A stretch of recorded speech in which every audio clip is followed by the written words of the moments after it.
Don't want to offend the people. Yeah, welcome in everyone. We're here for another round of fun and jocularity. Today we're going to be kind of talking about resisting the process, resisting change, and it's huge. It's kind of important because obviously going through any kind of transformation, making any change in the way you work is going to be jarring to the system. So we're going to talk a little bit today about, what happens. Why would people resist it? Just so you have something to look for. And then tail end got some ideas on how to, work to combat that, to maybe, to help ease the pain a little bit, so to speak. So Jill, I guess I'll start off with, why do you think people resist? Why do you think they're just like, nah, I'm not doing it, not doing it? I think there's a lot of reasons. And one is people don't like being changed. We're not averse to change, but when someone else, particularly if they're outside of my little organization, comes in and says, "Oh, now we're going to do agile, and here's how it's going to be, and now this is your role," what it threatens my identity, my potential control, what I have control over, my power, if you will, and it's immediately alarming. I've been through so many changes in process over the last 30 years, and at first we're like, okay, let's see what happens. Then we're like, Wow. oh man. And it's the time suck too. Now I have to learn this other thing and do my day job. It's just, it's a lot. It's a lot to process. Yes, I agree. I think the loss of control. I think a lot of managers, especially when you go into an agile transformation, typically the project manager is the biggest fear position, because like, well, Scrum doesn't say there's a project manager. Right. There's no project manager in the paperwork you gave me. What about me? What about my job? Where's it going to go? What am I going to do? I like doing my job. So they immediately get defensive. They immediately, are afraid they're going to lose their job, and B, they're going to lose that little environment they've built up, because they're, that's their world right now. That's all they know, and they're afraid of that. And depending on the individual and how it's presented to them, I think gets the severity of that reaction and that resistance. Absolutely. I mean, it's threatening. It is threatening. And like you said, am I still going to have a job? I've seen some rollouts where it's okay, here, let me introduce you to Scrum and here's the roles. Wait, I'm not on there. Darn it. I'm Yeah. going to contact, and then I'm starting to, I don't know what they Slack people. Oh my gosh, this is crazy. And I think part of it is too, is whoever the change agent is, whoever, if it's a senior leader or someone from your agile center of excellence, whatever you call that, uh, so we're so used to agile, especially you and I are. It's like, why would you not do this? This is just so easy. But change into process is big. It's huge. I think we need to first recognize that it's not just a simple thing. Oh, instead of doing this, do this instead. It's a big thing, and we need to address it in a different way, I'm guessing. What do you think? I agree. I think you need to really invite that. It needs to come from, the entire organization has to support it. It can't just Right. be your CEO sitting up on his throne up here saying, do agile, because Do it. that's not going to be a recipe for success right there. So you have to really be involved. You have to have your boots on the ground. If you're the agile champion within the organization, you have to be out there with them. You have to be out front with your people, because agile is about people. Ultimately, it's about people. And if you're not there, if you're dictating and you're, and pointing fingers from the top, Mm, if you're not going to get buy-in, you have to really be there involved with it to get that buy-in, I think. absolutely. And I've been in a lot of organizations where, I don't know, but the CEO, whoever, reads an article about Agile. I don't know what it is, but I want some. So just like you said, there's this directive, but then nothing changes on that upper level. So they're still operating that traditional sense, that command and control. Here's how we do things. And yet the teams are expected to be agile. And you can only be so successful, depending on if it, like you said, it needs to be a complete organizational shift to actually having that transparency, that visibility, working in smaller chunks and things like that. And not just that. I mean, we've always done it this way, and we're going to stick to doing it this way, but you go do Right. this. Not only is change difficult, it's jarring, it's impactful, But then when you're not out there supporting that change, you're expecting other people to go through that change alone. Wow. Talk about dissension and talk about, hurt feelings and people are already resisting the change, but now now you're battling hurt feelings. We're like, what? They're not helping us. They're not supporting us. Right. I can't do this by myself. I don't even know what to do. So you're just building a wall around yourself is really all you're doing if you're not supporting it. That's kind of like that adage, do what I say, not what I do. My mom used to say that all the time to me. Absolutely. Anyways, So I and think you that know that what's oh, sorry, go ahead. I've no, interrupted go you. ahead. So I was just say, I Ladies think first. a lot. Oh, did you just say ladies first? No, I Okay, would never say good, that. good. So I think that a lot of that just folds into when it's already predefined. Here's the process we're going to install rather than having, hey, what are the problems we're trying to solve? And then actually working and collaborating with the people who are going to be going through this change. Well, here's some of my frustrations. Well, let's design a better process slash solution to address those. Otherwise, what's the point? Just to check a box. Yep, we're agile now. High I fives agree. all around. Do, do, do. Yay. Hey, don't. I'm a high five guy. Even virtual, I'm a high five guy, I so know. don't. I know it's kind of old school, but I like it. Um, What about the low five? We don't do a lot of low fives anymore. How it, come? it, because you can't see.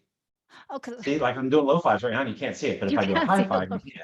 That okay, that makes sense. Thank Uh, you. I think I think one of the best ways to kind of look at this is you need to be genuine in your desire Ah, and your intentions. Because if you just say, go be agile, or I want that because I heard it's faster, that's not a genuine reason to really make that change and that shift. So I think you have to be genuine and real with your people. Like, look, this is going to be ugly. It's going to be messy for a little bit. We're going to own that. Okay. And it's going to be better when we get to the other side. And here's why you have to be genuine to get their buy-in because otherwise no one's going to follow you. No one's going to want to go down that road if you're not. yeah, absolutely. That lead with why. I always like to start with, well, why and what's in it for me? What's Yeah. going to make it better for me? And that's for every individual. If you're a contributor doing this, if you're a manager, middle managers, that they often get left out of an agile transition, if you will. It's like, Yeah. oh, well, just you're not supposed to go to any of the scrum meetings, but just do stuff. And well, okay, but what do I do now?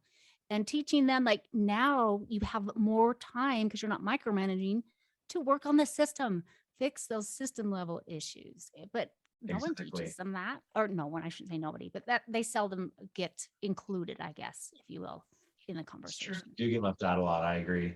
I think for me, I like that. I like to ask a lot of questions. I'm a questioner. That's Mm, kind of how I roll. And I think if you don't get into why these folks are having the objections, because everyone thinks managers, they're afraid to lose their job. But there are some like developers, at that level, that team level, that they seem resistant to change, and you think it's just they just don't want to change. They're right. just being salty. For And it's not curmudgeons. so much that if you ask them, some people like command and control. They want to sit in a box, they want to punch a keyboard, and they want to be told what to do. They don't want to have to make decisions. They don't want to be accountable for that.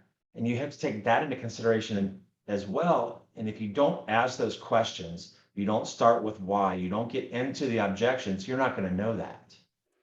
That's like people are so complicated, Jim. Why are they so complicated? Can it just be easy? Can they be like Oh, robots? it would be easier if they just, but then you got a bunch of robots and we don't want that either. No That's one true. wants a bunch of robots. And then So we will basically devolve as a human species, right? And then yeah, the that's real my worry. robots will take over and we'll all die. So yeah, I think there's a case for that. You don't think they would take care of us? You don't think they would keep us around? The robots? Uh, no, I don't, That's just because rude. robots can do everything better. You know, even physical labor. I'm really bad at Mm, digging holes, so I that's don't what they think say. they probably pick a That's what they few. say. It might be they'd eat us. Okay, now this is getting dark. Yeah, it's going down a We're a rabbit hole. food source. I Maybe mean, we're thinking more aliens. If an alien race came over, that's maybe a better analogy. I'm batty enough that some people might think about me as it is. So who knows? Um, yeah, I can give you an They would. example. Oh, there's one last thing. They would hunt us Yeah. for sport. That's what the robots would do. That's what I would do. I Okay. can Anyway, see that. It'd make a good movie too. It's probably already been made, who knows? Mm. But so I can give you an example, kind of some of the resistance to change and excuse me, some of the reasoning behind it. We're going through a kind of a transition with the team I'm on now. And some people have said, this is, we want this, we want this, we want this. Yes, that sounds great. Scrum, that's great. Let's do this, let's do that. And then when it comes time to start making the baby steps to start transitioning, so whoa, no, hold on. But what's going to happen? I'm not gonna have time to do anything. I need to know what's going on. I need to have that control and I need to know what the developers are in every state, every minute of the day. And so we're actually working through that now and it's getting better. And it's just discussion after discussion for me. It's kind of the way we've been doing is why do you feel that? Is there another way you can get, that status report? Is there another way you can, work with your folks and kind of know where they're at and so that you can report up without having that command and control. And it's starting to loosen, the grip's starting to loosen a little bit. And I think that the discussion part is so important. A lot of people, they start with a question or they start with a little bit of a discussion and then they just like, okay, and they tail off and they go somewhere else. You really need to dig in. And that's what I've been doing. And it's starting to turn a corner. It's like that big ship, those big cruise ships, like they're going straight for so long and they take forever to actually be able to get them to turn. And we are just starting to get a turn, which is nice. That's So fantastic. You're a stellar scrum master. Do you have any more insights into some of those conversations? Because I agree. And like you said, it's about people. And if you're not actually having those discussions and digging into some of these more complex issues, you can only get so far. Do you have any tips for us or powerful questions that you can? powerful questions. Why is the biggest one I ever use, but I get really particular about painting a picture, about painting the end game, so to speak. I love Avengers end game, whatnot, but squirrel, sorry. I think it's very important to be able to paint that picture of what it's going to look like when you get to the end. And I'm very big on lately, last 2 weeks, I've been saying it's going to be messy, it's going to be ugly, it's going to be painful for a little while. We just need to have the stick to itiveness, the tenacity to get through that. And that has really hit home with the folks. They realize they own it. And the fact that I'm there with them, I'm elbow to elbow working with them on a daily basis, saying, look, we're going to get there. This is where it's going to be. This is why the value is. This is the benefits of transitioning to Scrum and embracing that agile mindset totally. So I think painting the picture of where you're going is hugely important. I like that. And expectations, managing expectations. And yes, we're going to have a dip in productivity. Well, we're getting less stuff done. Absolutely. And I like and bring that out at the beginning. And we're going to go through these and then we're going to see that spike and improve our outcomes and our quality and so forth. Yes, I really like that. So I have a question. Expectations is so important. So important. We have to talk to each other. Oh my. Maybe we do need robots. Sorry, go I'm ahead. really good at the accents.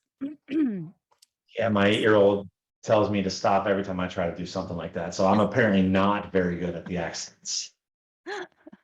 I've been working on my Russian accent because I think I'll get more respect, as a woman with that. Oh, yeah, Russian now.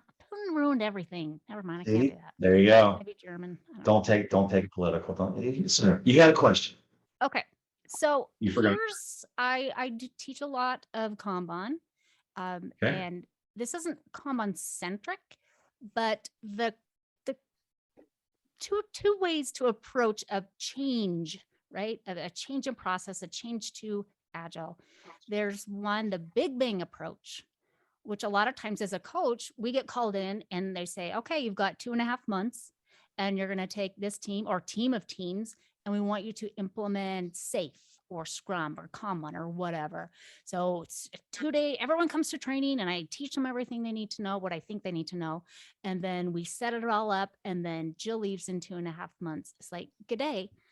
Uh, I think, and that is just so hard to digest all this stuff. But Yeah. I got my check. Good luck, everybody. But the other approach would be more of an evolutionary style. Mhm. Start with what you do now. Let's get the data under control. Let's visualize it, make it transparent, start very small, and then get buy-in as quickly as we can with all of the people that are involved. And then they help design a better process and a better process. Potentially, hey, we're thinking Scrum. Let's start somewhere. And then when it makes sense, oh, it would be super cool if we had someone who's kind of helping manage the process and act as a person who go at the go between Scrum Master, maybe and then we kind of again evolve that as a what do you think about that? Because Mhm. some people like that takes too long, it takes too long, it takes too long.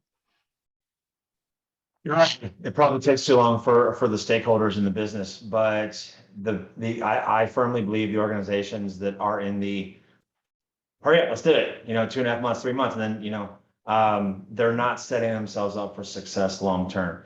Because you go in, you train everybody, you give them their certification, you spend 3 months, and then what? It's not long enough to ingrain that in their patterns. It's not part long enough so that it becomes part of who they are, part of their being. Not just, oh, we're doing some agile. It has to really get into who they are, and it's too much change at once. Whereas the evolutionary, you start off a little bit slower, but it settles in. It actually it lands where you want it to do, and then you build on that baby step. You build on that small change. You build on that micro shift, and eventually you've got this big giant boulder that's rolling. And yeah, it takes maybe twice as long. It takes 6 months instead, but it's a much more stable, long-term foundation than the big bang type of change. Absolutely. Absolutely. So you heard it here. Change, Yeah, effective change takes time. It's it not just does. a simple thing. Yep, we're doing these 3 events and this, we're done. It's significant. I really think that's important. And just maybe a shift. And again, you have to play with the cards you're dealt, depending on, well, this is what we want. Okay, cool. And every situation is different. But yeah, I've been a big fan of the evolutionary approach, and it's less I threatening. agree.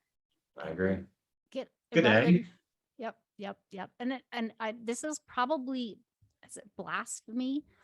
What if you introduced if you wanted to move to Scrum, maybe you introduce, okay, we won't do the retrospective every time at the beginning. What do you think about partially implementing Scrum? I know the kings of Scrum would be mad because it's immutable. But what are your thoughts on that, Mr. Scrum Master? It's funny, from where I was 5 years ago to where I am now, I think a lot of the Scrum purists, and honestly, I'll tell you up front, I stick to the Scrum guide, the Love the Scrum Guide. spirit of the Scrum guide as closely as possible. But I think you have to have some wiggle room. You have to have some freedom, because ultimately you're an agile team. You're not just a Scrum team. So I think you have to give the team the freedom to do what works best for them. And so we don't have retros. Okay, so we don't have retros every sprint. So you can't call me a Scrum team. Okay, fine. It's a title, you know? So I think you have to give them the freedom within those guardrails to do what works for them. And if that means you have a retro every other sprint, if that's what's working, then that's what's working. I think you stick with it. And then you start to maybe experiment with once a sprint and see how that goes. Either it gets better, stays the same, or it gets worse, and then you adapt at that point. Yeah, and I like that term. Let's just try it. Let's try it.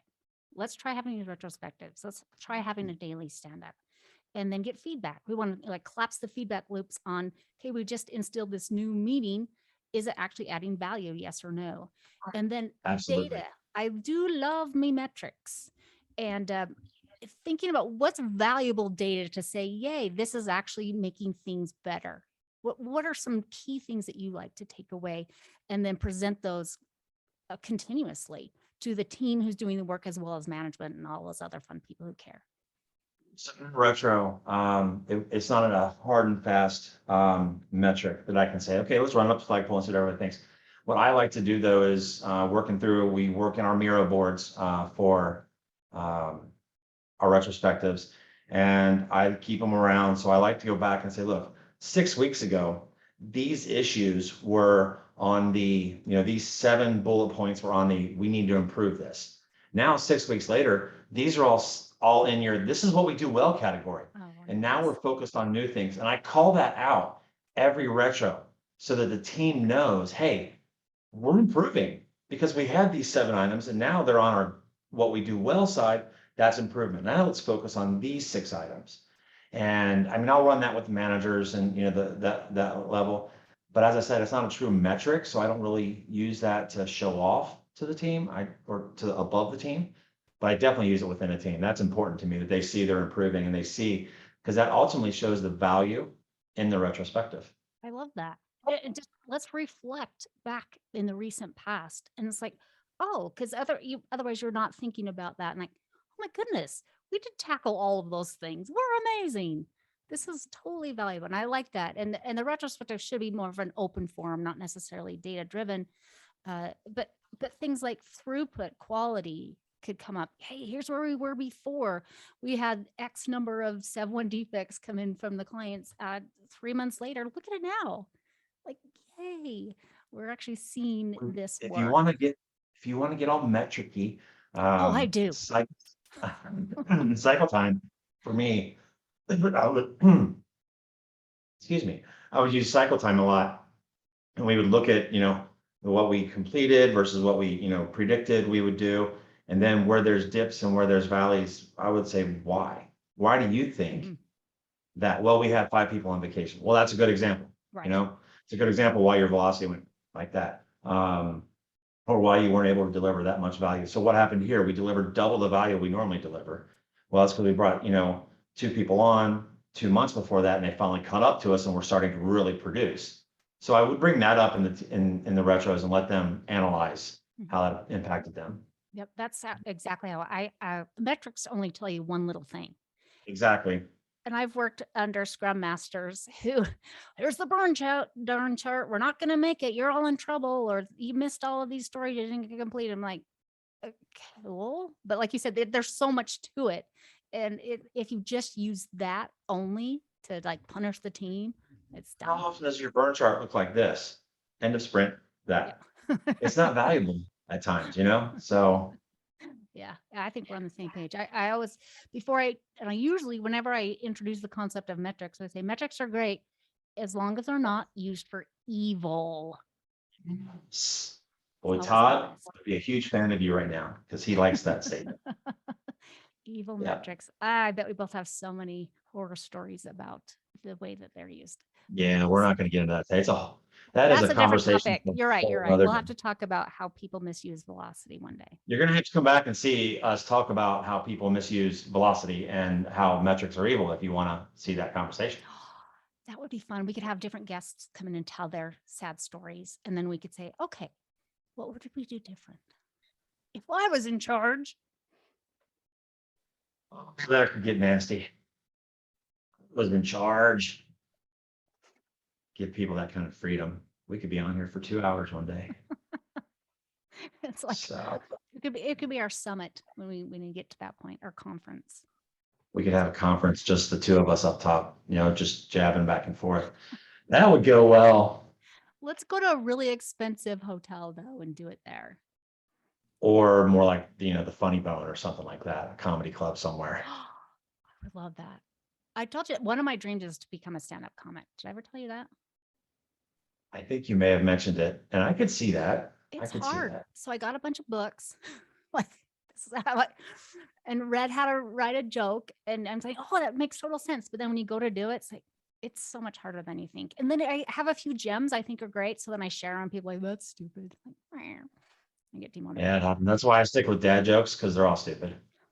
And that way the expectations aren't super high. I'm like, I got a dad joke for you. That immediately sets the expectations low. Why Awesome. aren't there any mom jokes, Jim? I actually heard one the other day. I was in a group in a meeting, and some folks said, oh, we were sharing dad jokes, and the lady piped in. She's like, I got a mom joke. I don't remember what it was, but it was pretty funny. So I should Okay, have well, that's remembered good it. to know. I always thought it was because the mom jokes would be super dark. It would just be like funny, but like, because it's hard being a woman. Is that because moms are so underappreciated? Again, another topic for another day. Topic for another day. All right, we need All right, to, we let's keep wrap this up. making a list. Let's wrap it Yes. up. Come on, Wrap Jill. it up. I'm getting a signal All from right, Bob over here. Bob. I don't like Bob. All right, so hey, we talked a lot today about people when they resist change, they resist the process. We talked a little bit about being genuine, asking questions, inviting them in, get them on, get their buy-in and really dig into what those objections are and go forward together. That's the key. Any kind of change, agility, anything in life, it's about the people. Hmm. So you need to hold their hand, lock arms with them, and go with them together. Well said. People over process. I Boom. think I've heard that somewhere before. I made it up. It's on me. It's You on just me. made it up. You're a genius. Well, thanks. There you Go go. on. So, All all right. right, you want to take us home on this one? Yes. Thank you so much. The Jill and Jim podcast. This is our second entry, and stay tuned for more. We're going to grow this, and we're super excited to have this opportunity to visit with other people who have similar interests or whatever. Or Enjoy. just laugh. Enjoy your Who day. knows? Or just have a laugh. Are you having Exactly. a laugh? Are you having a laugh? Good day. Good I had to day. throw that in there. All right. All right. Later. Peace out.